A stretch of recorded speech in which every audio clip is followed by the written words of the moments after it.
Hi viewer, this is Hamad Hassan और viewers हम screenplay writing की क्लासेस को देख रहे हैं, पढ़ रहे हैं और हम एक्ट्स पर हैं। और एक्ट्स पर हम अब फोर्थ एक्ट को पिछले एपिसोड में हमने स्टार्ट कर लिया था और आज के एपिसोड में हम एक्ट 4 के दूसरे कंपोनेंट्स को देखेंगे। व्यूअर्स, डेफिनेटली कुछ क्वेश्चंस मुझसे किए गए हैं पिछले वीक में कि जो करेक्टर आर्क्स हैं उसको हम स्टोरी पे कैसे बैठाएं, और ये एक इम्पॉर्टेंट बात है। ये चीज़ें हम पीछे सीखते आए हैं, लेकिन डेफिनेटली मुझे लगता है कि अगर हम एक्ट्स के बाद इस चीज़ को दोबारा देखें और एक या दो वीडियो में इसको क्लोज करें कि हम बेसिकली कैसे अपने करेक्टर आर्क्स को अपने प्लॉट स्ट्रक्चर पे बैठा सकते हैं, ये बहुत इम्पोर्टेंट एस्पेक्ट है और यही राइटर्स नहीं करते।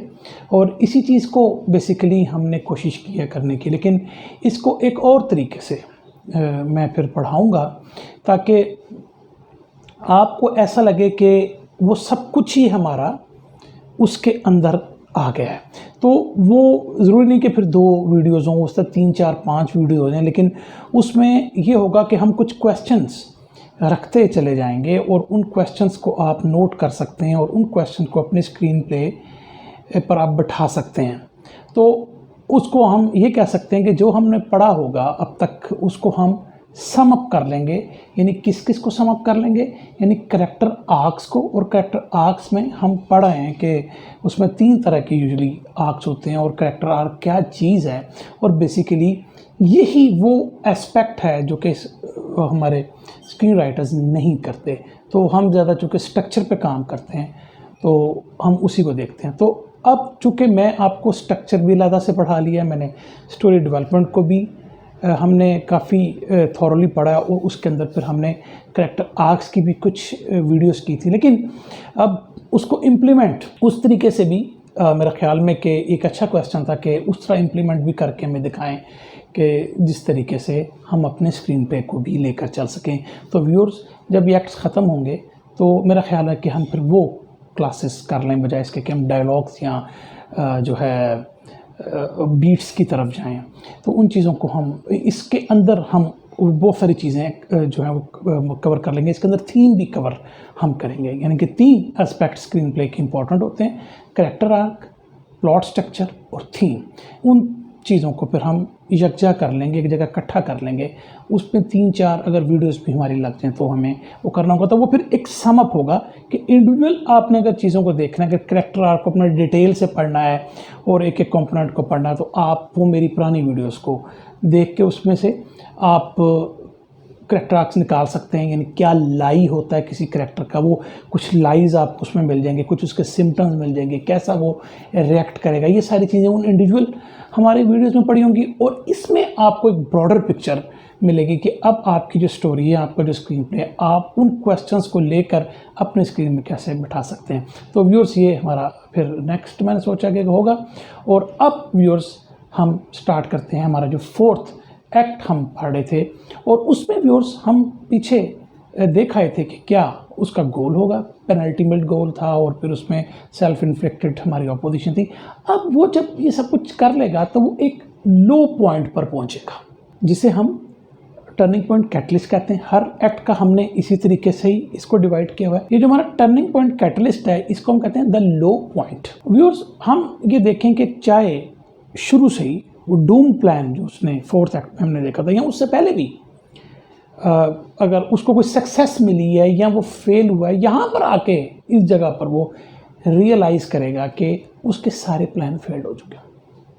ये वो लो पॉइंट है। और याद है व्यूअर्स कि हमने जब स्टोरी डेवलपमेंट की क्लासेस की थी तो हमने कहा था कि एक डूम्स मूवमेंट आता है और डूम्स मूवमेंट में बेसिकली वो अपना सब कुछ उसका ख़त्म हो चुका। तो ये वही वो जगह है, ठीक है। मैंने पिछले आपको लेक्चर में बताया था कि डूम प्लान बेसिकली इस पूरे एक्ट में वो उस पोजीशन में होता है। और मैंने आपको यही कहा था कि जब स्टोरी डेवलपमेंट की आप मेरी क्लासेस देखेंगे तो उसमें भी हमने ये कहा था कि जो डूम्ड जो हमारा पॉइंट आता है उसमें कोई ज़रूरी नहीं कि एक सीन हो, वो 2, 4, 5 सीन्स भी हो सकते हैं, लेकिन वो सारी इस चीज़ को रिफ्लेक्ट कर रहे होते हैं कि अब करेक्टर हर तरफ से फिनिश्ड है, मतलब actually there is no hope left. For the character, तभी हम इसे कहते हैं डूम्ड मोमेंट। और यहाँ पर हम पूरे एक्ट को उस लिहाज से देख रहे हैं कि ये स्टार्ट ही डूम्ड प्लान से हो, लेकिन जब वो पीछे अपना ये देख कर आ रहा है और इस लो पॉइंट पे पहुंचा है जिसको बेसिकली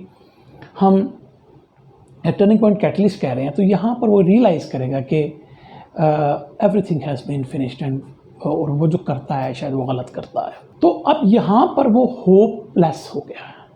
ठीक है, जब आपकी आप अगर सपोज जॉब के लिए अप्लाई करते हैं कहीं पर, एक जगह नहीं होता, फिर आप एक जगह और अप्लाई करते हैं, फिर आप क्या करते हैं कि साइमल्टेनियसली 5-6 जगहों पर आप अप्लाई कर देते हैं, तो उसमें शायद एक आध ऐसी कंपनी होगी जिसका कोई नहीं, यार मेरा इंटरव्यू बड़ा अच्छा था, यहाँ पर मैं हो जाऊँगा, क्योंकि यहाँ पर मैंने एक प्लानिंग के तहत मैंने इंटरव्यू की तैयारी की, चूँकि मैंने कंपनी का वो सारा देखा, पोर्टफोलियो देखा, सारा कुछ देखा, मैंने उसी तरह से प्रिपेयर करके इंटरव्यू में मैंने बिल्कुल वैसे ही किया जिस तरह के मैं समझ रहा था, ये उसने प्लान बनाया। लेकिन जब वहाँ से भी आपको एक्सेप्टेंस का लेटर नहीं आता, तो फिर आप फेल हो चुके, तो आप बेसिकली होपलेस हो गए हैं वहाँ पर, और अब आप शायद कहें कि ख़त्म है, मैंने कहीं पे अप्लाई नहीं करना, तो that is the low point. अब आप उस जगह पे ख़ुद को भी देखें, जब आपने इतनी सारी कंपनी में अप्लाई किया और जहाँ पे आप सबसे ज़्यादा बेहतर समझते हो, प्लानिंग के तहत वहाँ पे सारा कुछ किया था, तो वहाँ पे भी जब रिजेक्टेड हुए, तो यहाँ पर आपके वर्स्ट फियर्स जो है ना वो सामने आ जाएंगे। और फियर्स हमने स्टोरी डेवलपमेंट में भी इस चीज़ को देखा था कि किसी करेक्टर का मॉरल ब्लाइंड स्पॉट क्या होता है, या दूसरे लफ्ज़ों में वो लाई जो कि वो बिलीव कर रहा होता है कि ट्रू है, वो जो मॉरल ब्लाइंड स्पॉट है उसका, वो उसके सिम्टम्स में फियर भी, यूँ होगा तो यूँ ना हो जाए। तो यहाँ पर जब आप लो पॉइंट पे पहुँचते हैं, तो आपके वो जो दबे हुए फियर्स भी होते हैं, पहले तो आप बड़े चालाकी से चल रहे थे ना कि मैं ये मतलब ये प्लान बना लिया मैंने, वो सारा फेल हुआ, होपलेस। जब आप होपलेस हो गए, डूम प्लान आपका हो गया और आप डूम मूवमेंट पे पहुँच गए, तो फिर वहाँ पर आपके फियर्स उभर के सामने आ जाए। क्यों? मैं इस काबिल नहीं, मैं अप्लाई नहीं कर सकता, या अगर आप फिल्म के अंदर हैं तो उसका जो भी उसका गोल है मैं उसको हासिल नहीं कर सकता, मैं वर्दी नहीं हूँ। अगर कोई लव स्टोरी तो आप कहते हैं मैं लव करने के काबिल, मतलब मुख्तलिफ फियर्स जो आपके हैं वो उभर के सामने आ जाएंगे, और ये आपने अपने स्क्रीन प्ले में दिखाना है। ठीक है, ये व्यूअर्स देखें, हम जो ये क्लासेस कर रहे हैं ये टिप्स नहीं है, मैं आपको बार बार कह रहा हूँ, ये एट टाइम्स बोरिंग लेक्चर्स हैं, एट टाइम्स ये बोरिंग लेक्चर हैं, लेकिन यही आपकी हेल्प करेंगे और आपको वो कॉन्फिडेंस देंगे कि आप किसी से भी किसी अपने सीन पर बहस करने की पोजीशन में होंगे। ठीक है ना, बल्कि क्यों कि आपके स्क्रीन प्ले में शायद ही कोई ऐसा सीन हो जो कि आपके करैक्टर और थीम और उन चीज़ों को फिट ना बैठ। तो क्यों? क्योंकि आप वो चीज़ें देखते हुए आ रहे हैं, वो प्लान करते हुए आ रहे हैं। लेकिन ये तो फियर उसके आ रहे हैं, लेकिन उसको जो एक दुख या एक जो उसको सदमा बहुत बड़ा पहुंच रहा है वो ये है कि बेसिकली एंटेगोनिस्ट ने उसके तमाम प्लान को फेल कर दिया। क्योंकि मैंने आपको बताया कि फोर्थ प्लान में बेसिकली ये फेस टू फेस हो रहे हैं और यहाँ पर उसको अपनी कैपेबिलिटीज़ पे भी शक हो गया। यानी कि पहले तो वो था ना कि मैं ये भी कर दूंगा, मैं वो भी कर दूंगा, वो नहीं हो रहा। इट मीन्स कि यहाँ पर वो पूरी तरह से अब फेल हो चुका है, फियर्स उसके सामने आ चुके हैं, और दूसरा है कि वो एंटेगनिस्ट के हाथों जलील हो रहा है, या एंटेगनिस्ट ओवरकम कर गया उसको इस पॉइंट पर। तो अब देखें कौन सी होप बाकी रह गई। इससे पहले मूवमेंट ऑफ ट्रुथ आया था, तो याद होगा, वहाँ पर भी वो अपने आप को एग्जामिन करता है कि मेरा मसला क्या है। वो मतलब वो समझ जाता है, लेकिन उसको वो उस टाइम उसने अपने आप को एग्जामिन किया, उसको पता लग गया कि उसके साथ मसला क्या है। लेकिन फोर्थ एक्ट में पहुंचते पहुंचते वो एग्जामिन तो कर चुका था, लेकिन उस पर उसका काम नहीं वो कर रहा था। ठीक है ना, लो पॉइंट पर भी एग्जैक्टली ट्रुथ मूवमेंट की ही ये मैनिफेस्टेशन है यहाँ पर कि लो पॉइंट पे भी अब वो ऑल टुगेदर अपनी सारी ज़िंदगी को देखेगा कि मैं गलती कहाँ पे कर रहा हूँ। व्यूअर्स याद रखें, मैंने करेंगे, हम आगे क्लासेस में करेंगे क्यों कोई स्क्रीन प्ले अच्छा होता है या नहीं अच्छा होता, यहाँ पर बेसिकली करेक्टर का जो प्लॉट होता है ना, प्लॉट होता है गोल हासिल करना। गोल हासिल करने में इश्यू नहीं होता करेक्टर को, ये हमेशा याद रखें। उसका फ्लॉ उसके अंदर बैठा हुआ है, उसको जब तक वो फुलफिल नहीं करेगा वो नहीं करेगा। हम पढ़ेंगे दोबारा से, आपको रिवाइज भी करेंगे और सब कुछ करेंगे, लेकिन यहाँ पर मैं ये कह रहा हूँ कि वो रिवाइज करेगा अपना सारा कुछ। तो वो जब रिवाइज करेगा तो उसको बेसिकली अपने अंदर के फ्लॉज, अपने अंदर के लाई को दोबारा उसको देखना पड़ेगा कि वो कितना उसको बिलीव करके बैठा हुआ है। तो जब वो ये सारा एग्जामिन करेगा तो वो समझेगा कि he has lost everything, his every plan has been failed. His self examination जो उसने ट्रूथ मोमेंट पे भी की थी, वहाँ पर भी अब वो उसको भी वो देख रहा है कि वहाँ से भी उसने कोई फ़ायदा नहीं उठाया था। जेक ने अवतार में जब वो दोबारा अवतार के अंदर घुसता है और फिर वो जाके होम ट्री के बारे में नेवी से बात करता है कि उसको छोड़ने से पहले कि कर्नल आके सब कुछ डिस्ट्रॉय कर दे, तो उसकी बात नहीं मानी जाती। जब उसकी बात नहीं मानी जाती तो यहाँ पर वो लो पॉइंट पर आ गए। क्यों लो पॉइंट पर आ गए? क्योंकि उसकी सारी ज़िंदगी का मकसद ये था कि उस होम ट्री को बचा ले। चूँकि अब वो नेवी के डायनेस्टी में चला गया तो उससे शायद उसके घर में शादी भी होगी थी, वो जो उसकी गर्लफ्रेंड थी। तो अब यहाँ पर अगर आप देखें तो वो जो उसकी न्यू वाइफ है वो भी गई हाथ से। वो जो सोच के आया था कि वो एक बहुत बड़ा हीरो बन के सामने आएगा नेवी के सामने, वो भी सब कुछ ख़त्म हो गया। तो इस लिहाज से वो ये अपनी ज़िंदगी के लो पॉइंट पर है। और आपने देखा होगा ना कि जब वो अपने सामने उस होम ट्री को जब टूटता हुआ देखता है तो शायद हमें याद पड़ता मुझे कि हम जेक को कुछ मोमेंट्स के लिए नहीं दिखाते, जब वो सारा हम उस म्यूज़िक का क्यू देते हैं, उस सैड म्यूज़िक से हमें पता चल रहा होता है कि ही हैज़ लॉस्ट एवरीथिंग। तो व्यूअर्स, लो पॉइंट से हमें पता चल चुका है कि ये अपनी ज़िंदगी के सबसे कमतर जगह पर बैठा है। लेकिन इसका मतलब नहीं कि एक्ट 5 में उसको कोई हार्डशिप नहीं मिलेंगी, मैं बार बार कह रहा हूँ मिलेंगी, लेकिन यहाँ पर वो टेस्ट ले रहा है, वो उन कॉन्सिक्वेंसेस का टेस्ट ले रहा है जो अब तक वो प्लान करके चलता है, ठीक है ना। और एक्ट 5 में उसको मतलब अब इससे नीचे उसने क्या जाना है। आपकी ज़िंदगी का मकसद, अगर जेक की ज़िंदगी का मकसद था कि वो होम ट्री को बचा ले और नेवी में अपनी एक ऐसा मकाम बना ले, एक ऐसी जगह बना ले कि जहाँ से वो सब उसकी पूजा करें, दूसरे लफ्ज़ों में, वो नहीं हुआ। तो फिर रह के गया लो पॉइंट पर आप ज़िंदगी के। और जेक, जिसमें मैं बता रहा हूँ, बताया कि इस पोजीशन पे। अब एक्ट 5 में भी उसको हार्डशिप मिलेंगी, लेकिन एक्ट 4 में वो अब सबसे कम तक इससे नीचे नहीं वो जा सकता, ख़त्म हो गया सब कुछ, अब इससे नीचे नहीं जाए, लेकिन हार्डशिप फिर भी उसको मिलेंगी। ज़िंदगी कोई आसान चीज़ नहीं है। तो जब आप कोई कैरेक्टर बनाते हैं, आप उसको जितने आपको बार बार का जितने ऑब्स्टेकल्स देंगे वो उतना निखरेगा, लेकिन अगर आप उसके इनर का पता। लेकिन व्यूअर्स, हमेशा हर फेलियर के बाद एक सक्सेस होती है। तो इस फेलियर के बाद उसको ये फेलियर उसको बेसिकली वो मोटिवेशन देगा कि वो सक्सीड करे रिगार्डलेस के वो किस पॉइंट पर आके खड़ा हो गए। तो ये तो वो था हमारा कि लो पॉइंट कैटलिस्ट, या हमें टर्निंग पॉइंट जो कैटलिस्ट है एक्ट 4 का। और इसके बाद वो पहुंचेगा, जब एक्ट ख़त्म होने से पहले, हमारा टर्निंग पॉइंट 4 पे, जिसे हम कहते हैं the new resolve, the new found resolve भी कह सकते हैं। यानी कि न्यू फाउंड रिजॉल्व करना ज़्यादा बेहतर है, चूँकि अब एक उसकी, यानी कि अब ये जो लो पॉइंट से उसकी रेजोल्यूशन हो रही है, रिजॉल्व कर रहा है वो।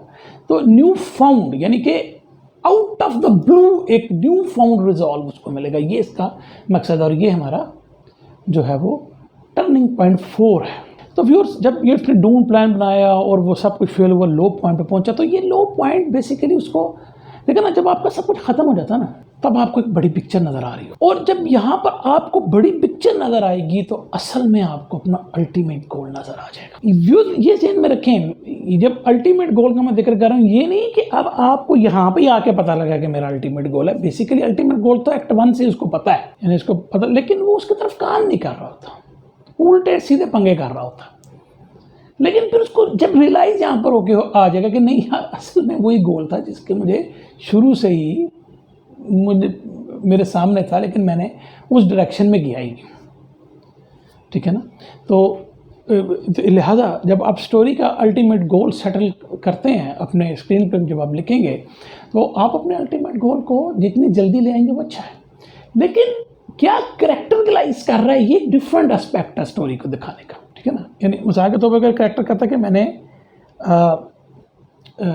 एक फ़लाँ लड़की से शादी करनी है, तो ये इसका अल्टीमेट गोल आपने सेटल कर दिया। लेकिन ये अल्टीमेट गोल स्टोरी में तो नज़र आ रहा है, लेकिन कैरेक्टर इसको अपना अल्टीमेट गोल समझ रहा है कि नहीं, ये एक अलग एस्पेक्ट है। यानी कि वो जब सपोज लड़की को हासिल करने के लिए कोशिश करेगा तो हो सकता है उसका जो चाचा मामा है वो जो है वो एक नई कहानी डाल दे उसको। वो कहे भाई तुम्हें शादी करनी है, ठीक है, पहले तुम्हारी जॉब जो है ना माइक्रोसॉफ्ट में होनी चाहिए। अब उसका गोल क्या हो गया, अब उसकी कोशिश है माइक्रोसॉफ्ट ऑफिस में चला जाओ। तो अब लड़की जो अल्टीमेट गोल है वो थी है, लेकिन वो उसके तले काम नहीं कर रहा। यानी कि एक तरीका था नहीं मैं नहीं करता, मैं इसको छीन के लेके जा रहा हूँ, मैं अभी आज शादी कर रहा हूँ, ऐसा नहीं हो रहा। तो फिर एंड में जब वो एक्ट 4 पे पहुँच जाएगा तो वहाँ पे यार ये क्या बकवास है, मेरा अल्टीमेट गोल क्या है, मुझे उसी पे कायम रहना चाहिए। तो लिहाजा स्टार्टिंग में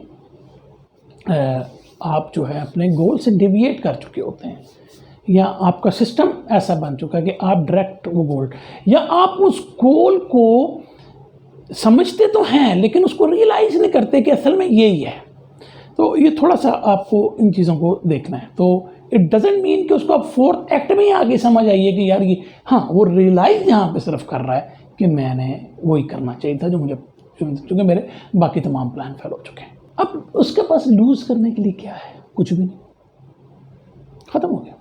तो फिर वो एक आखिर ट्राई करेगा ना कि मैं तमाम दुश्मनों को, अपने तमाम एंटेगनिस्ट को ख़त्म कर दूं, चाहे इसमें मेरी जान भी जाए। क्योंकि जब आप लो पॉइंट पे आ जाते हैं, आपने देखा जो लोग सुसाइड करते हैं, इससे बरक्स या इस बहस को छोड़ दें या इस बात को छोड़ दें कि उनका मेंटल स्टेटस का, तो एक अलग बहस है, एक अलग बात है, वो अगर आप कहेंगे तो कभी फिर डिस्कस करेंगे।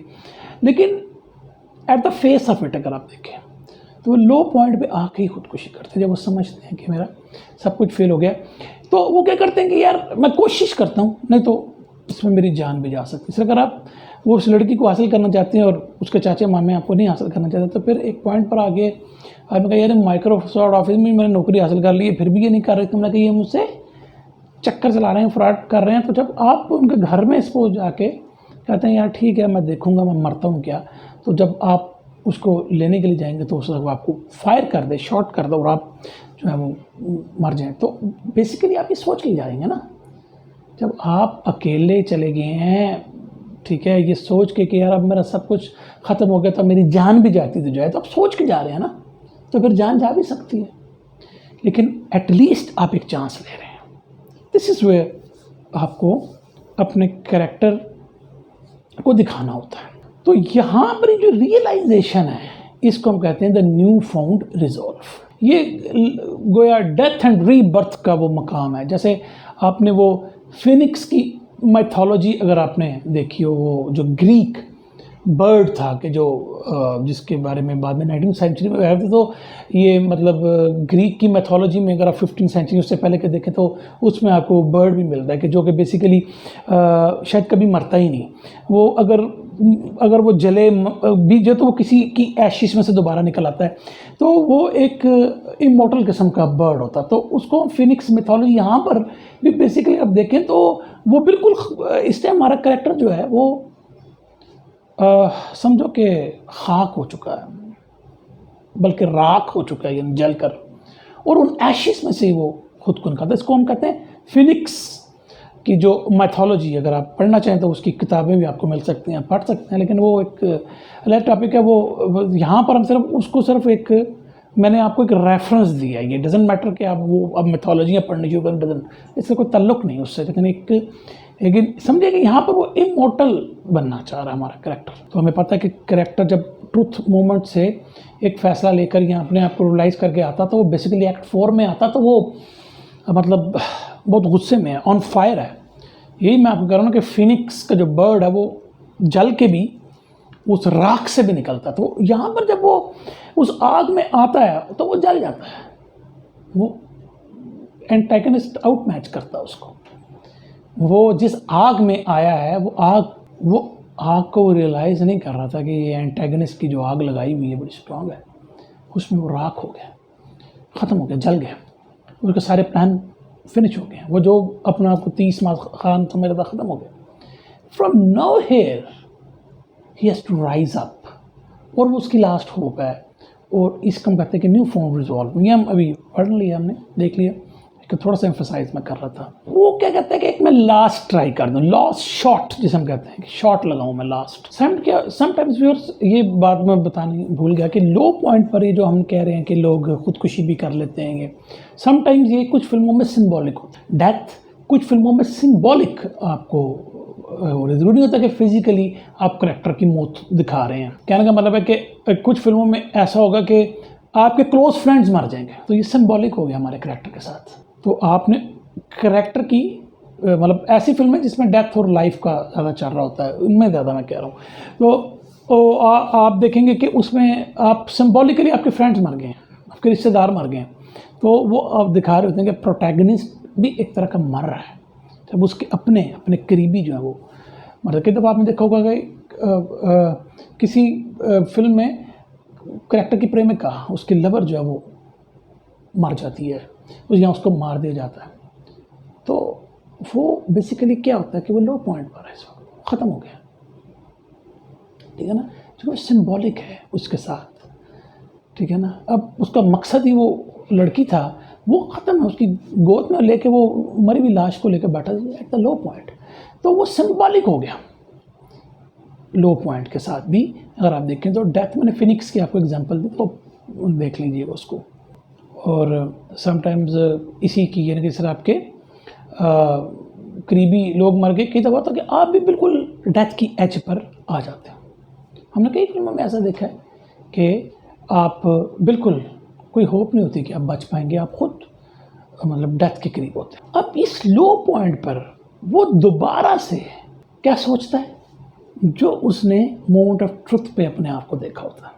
यहाँ पर अब पहले तो उसको रियलाइज़ उसने किया, एग्जामिन किया, उसको समझ भी आ गई, लेकिन मैंने बताया कि वो ज़रूरी नहीं कि उस मसले को हल करने के लिए जाए, नहीं, लेकिन लो पॉइंट पर अब वो रियलाइज़ कर रहा है कि यार मैंने ट्रुथ मोमेंट पे अपने आप को जब देखा था, अपने इनर को देखा था, मेरा फ्लॉ था, इसलिए मुझे कामयाबी नहीं मिल रही, और मैं इस पोजीशन पे आ गया हूँ कि मैंने उस वक्त समझ भी लिया था, लेकिन फिर भी मैंने उसके लिए काम नहीं किया या अपने उस मसले को हल नहीं किया, तो आज मैं लो पॉइंट पर आ चुका हूँ। तो अब वो अपनी कॉज के लिए बेहतर तरीके से, बेहतर अंदाज से अब आगे बढ़ेगा।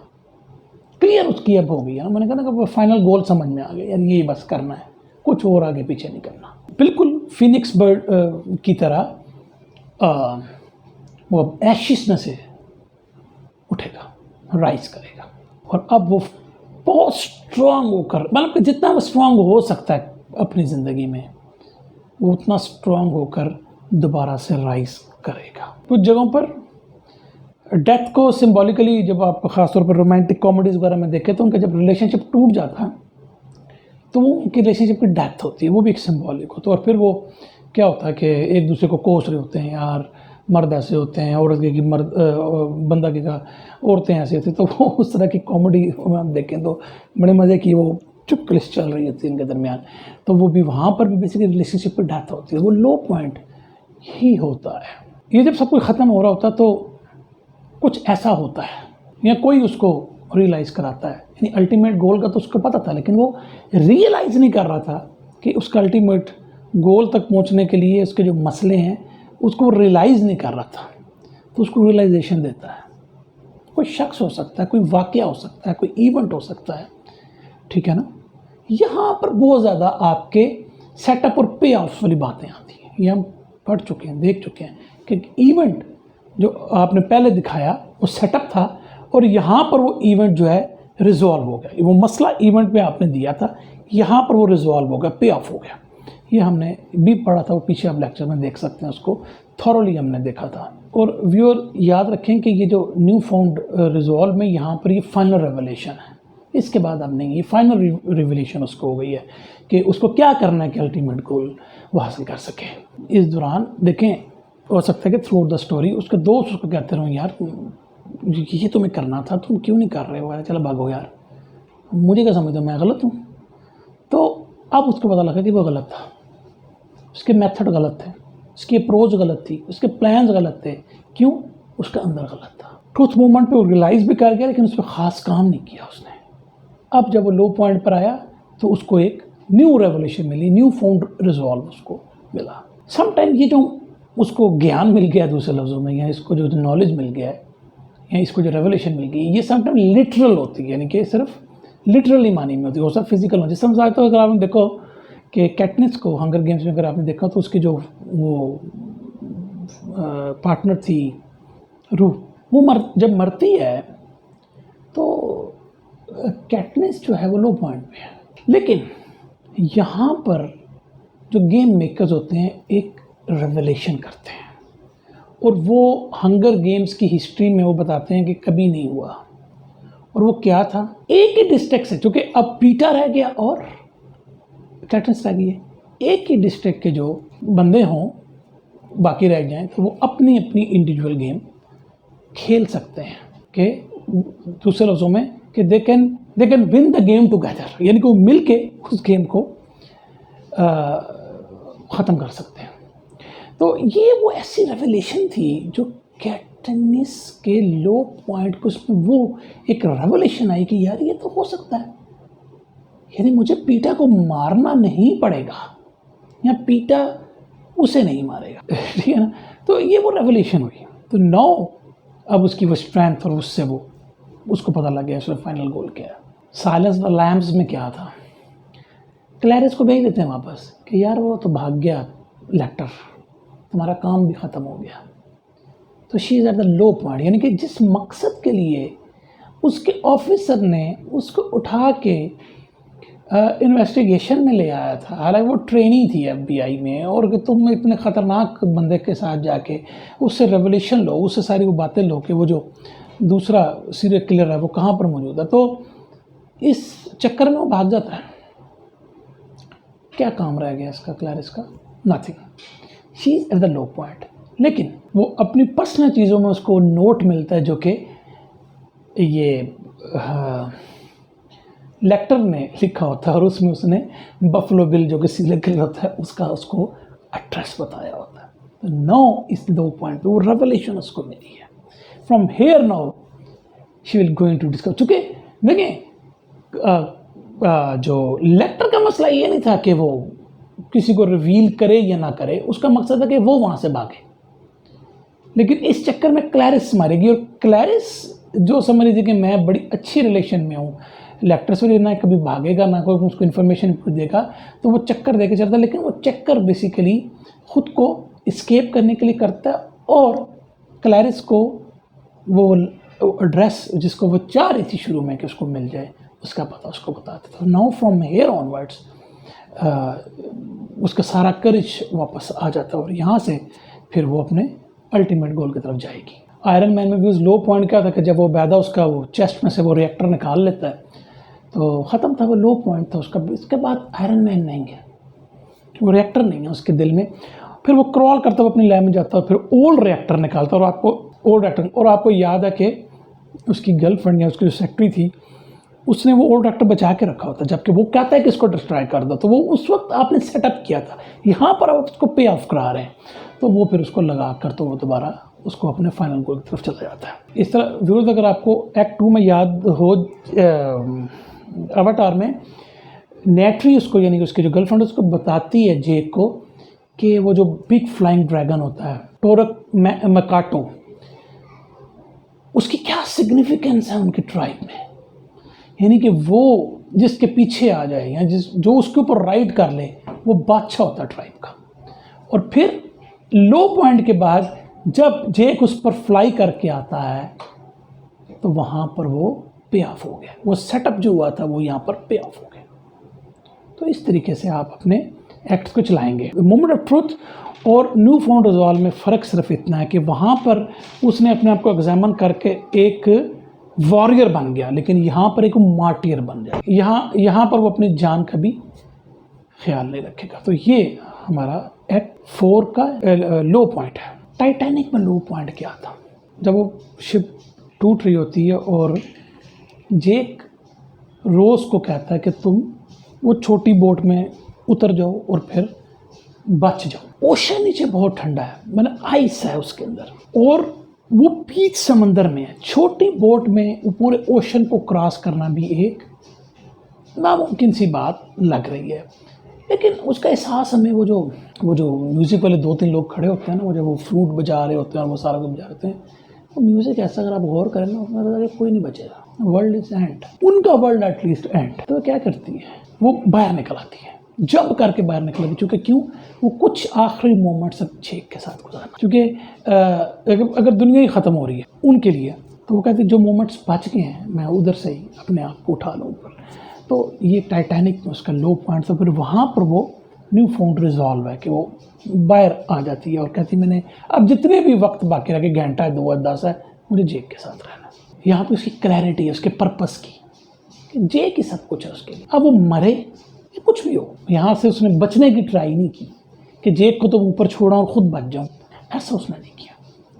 तो ये लो पॉइंट व्यूअर्स होता है कैरेक्टर को, और यहाँ से फिर न्यू फाउंड रिजॉल्व निकलता है। तो व्यूअर्स एक्ट 4 की समरी फिर यूं बनती है, कैरेक्टर एक डूम प्लान इंप्लीमेंट करता है और फेस करता है सेल्फ इन्फ्लिक्टेड अपोजिशन को, किसके चक्कर में, in pursuit of pain ultimate goal. लेकिन जब एक लो पॉइंट आता है तो वो अपने आप को इकट्ठा करता है, इकट्ठा करता है, gather himself and discover a new found resolve. तो ये 4th हमारे एक्ट की समरी। और व्यूअर्स यहाँ पर हम अपने लेक्चर को ख़त्म करेंगे और नेक्स्ट में हम कोई फिल्म की एग्जांपल्स पर, 2-3 फिल्म की एग्जांपल पर इसको फिट करेंगे। तो व्यूअर्स मिलते हैं बहुत जल्द नेक्स्ट लेक्चर में। Thank you very much.